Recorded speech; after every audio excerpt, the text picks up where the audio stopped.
Oh, thank God you're finally here. How did it go? Did you find the soldiers? I did. I helped them escape from that hospital. You don't give up on your people, do you? I like that. So what now? They're supposed to come for me soon. Great. That means that you're going home? No more scavengers constantly nagging you to do things for them? I bet you like the sound of that. Oh, Erin's still up too. Go talk to her. She won't admit it, but she was just as worried as I was. Do you need help with anything? Is that your best pickup line? Sorry, that was a bad joke. I tend to do that when I'm stressed. I think I got it from my dad. Better that than his mustache, right? Oh, I'm sorry, don't mind me.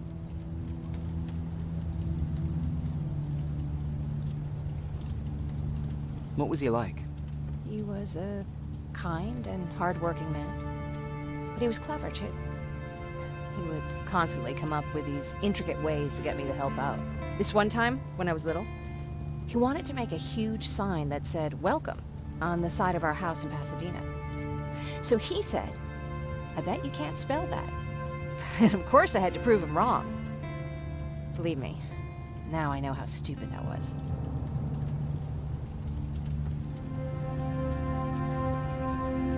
Not at all. That was very clever. Yeah, he was always full of bright ideas. Thanks for trying to make me feel better. After Judgment Day, my dad turned our house into a safe haven. A home for everyone who'd lost theirs. We were like a family with an endless supply of uncles and aunts. I guess my father wanted to help with the war. We never really used guns. So the only thing we could do was to help others in need.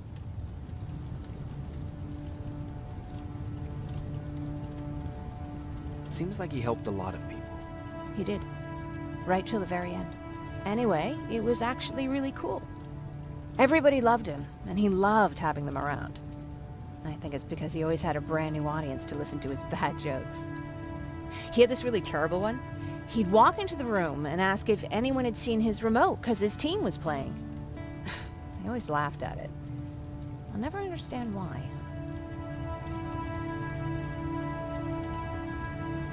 Sounds like a champion of dad jokes. He may have coined the term. I was begging for him not to find a whoopee cushion on a scavenger hunt. He'd literally get a heart attack from the excitement. Look at me yapping. I'm sorry, you probably have enough on your plate. Anyway, thanks. It's really nice to have someone to talk to.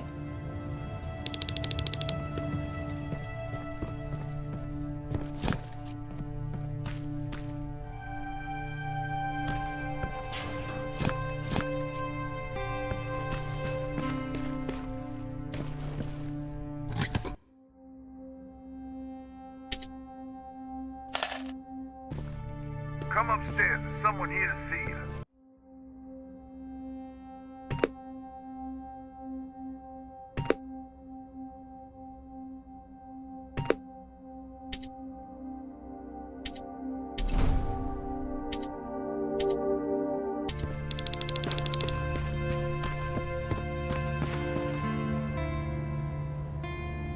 Private Rivers, Yes, sir? I've got a message from South Division's Field Commander Barron. She's agreed to meet with you. She set up a rendezvous point at the unfinished metro station. You'll need to enter the canal system under the bridge. The meeting's supposed to take place tomorrow, so I suggest moving out soon. Understood. And, Rivers, because of what you did for our guys at that hospital, I'll give you a heads up about Commander Barron. Don't expect a warm welcome.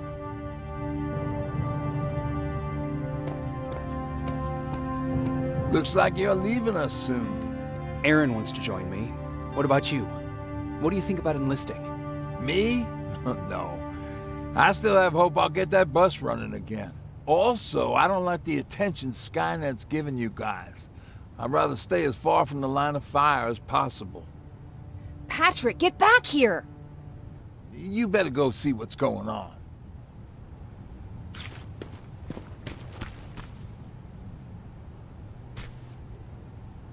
Is everything all right?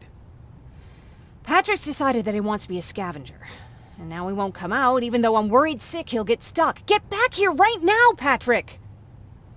But there's lots of cool stuff in here. You told me it's our job to find stuff for the group. Your sister is right. Get back here. It's too dangerous. Oh, alright. I'm coming out.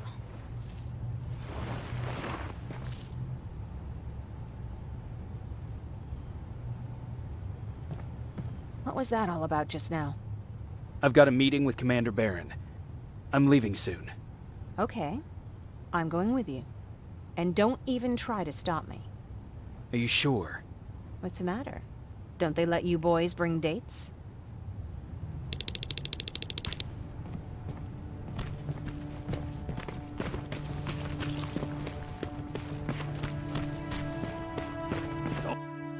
Don't worry, kid. She's just worried.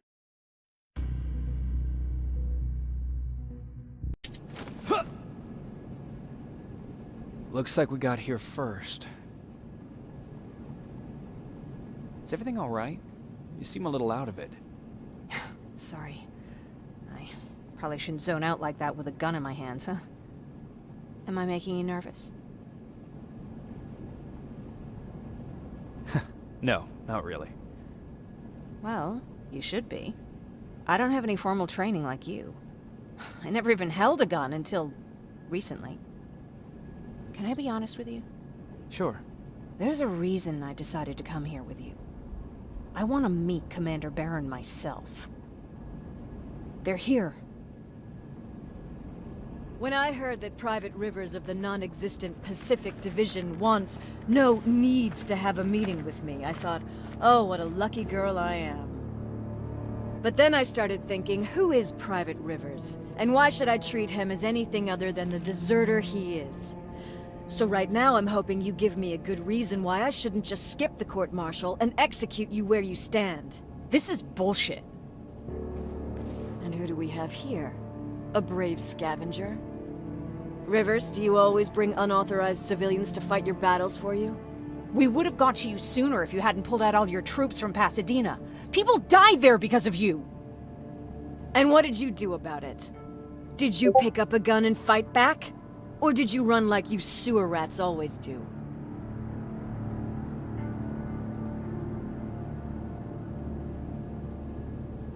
Jennifer's right. There's no need for any of that. Yeah. Today is all about Private Rivers. So what can you tell me that I don't know already? A few weeks ago, the outpost I was stationed at was ambushed by a Terminator, I think. It was half man, half machine.